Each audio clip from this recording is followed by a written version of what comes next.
V tomto videu vám názorne ukážeme, ako upevniť medzičlánok medzi hojdaciu sieť a úchytný prvok. Toto je klasické horolezecké lánko, ktoré bežne kúpite v outdoorových obchodoch, ale my vám ho štandardne dodávame spolu so sieťou. Je približne 50 cm dlhé, avšak pre vašu potrebu môže byť aj dlhšie. Lánko zložíme na polovicu. Chytíme koniec siete a cez oko znútra von prevlečieme lánko.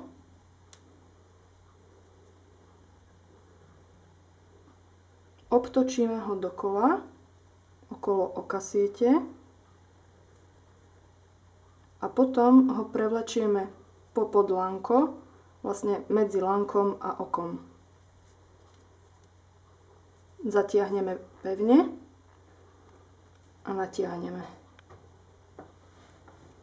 Takto upevnené to môžeme zavesiť priamo na úchytný prvok, v tomto prípade Easy Plus. Opäť vyskúšame, či drží. A hotovo.